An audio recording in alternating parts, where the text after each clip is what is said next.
ഞാനൊരു കാര്യം പറയാം, നീ നന്നായിട്ട് പഠിച്ച് പാസ്സായ നിനക്ക് ഞാനൊരു സൈക്കിൾ മേടിച്ചു തരും. മേടിച്ചു തരും. സന്തോഷം കണ്ടേക്കണ്ടേ? ഡാഡി, അപ്പൊ ഞാൻ പാസ്സായില്ലെങ്കിലോ? ഒരു 20 സൈക്കിൾ എനിക്ക് അങ്ങ് മേടിച്ചു.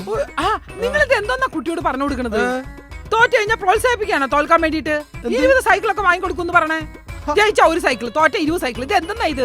എടി മണ്ടൂസേ, 20 സൈക്കിൾ മേടിച്ചു കൊടുത്ത് ഇവനെ അങ്ങ് ഇരുത്തും. സൈക്കിളുടെ നടത്തിന് പഞ്ചറൊട്ടിച്ചോ വാടക കൊടുത്ത് ജീവിച്ചോട്ടെ. മനസ്സിലായില്ലേ? മോനെ ഇങ്ങോട്ട് വന്നേ. അതെ മോനെ, നമുക്ക് ജീവിക്കണമെങ്കിലേ കുറച്ച് പൈസ ഒക്കെ വേണ്ടേ മോനെ? അതിന് പഠിക്കണ്ടേ നന്നായിട്ട്? മമ്മി, കാശുണ്ടാക്കാനുള്ള എളുപ്പ വിദ്യ ഞാൻ കണ്ടുപിടിച്ചിട്ടുണ്ട്. അതെന്ത് വിദ്യ? ഇല്ല, അങ്ങനെ ഇങ്ങനെയൊന്നും ഞാൻ പറഞ്ഞിരുത്തില്ല. ആ വിദ്യ ഞങ്ങൾക്ക് കൂടി ഒന്ന് പറഞ്ഞുതാടാ. അതിന് ദക്ഷിണ തന്നാ പറഞ്ഞു തരാം. 100 രൂപ കൊടുക്കാൻ കാര്യല്ലേ? ഇതാ 100 രൂപ. ഇനി എങ്ങനെ കാശുണ്ടാക്കാം? നേരെ എന്റെ കാശൊന്നും ഇല്ലായിരുന്നല്ലോ. ഇതാ ഇങ്ങനെയും കാശുണ്ടാക്കാം.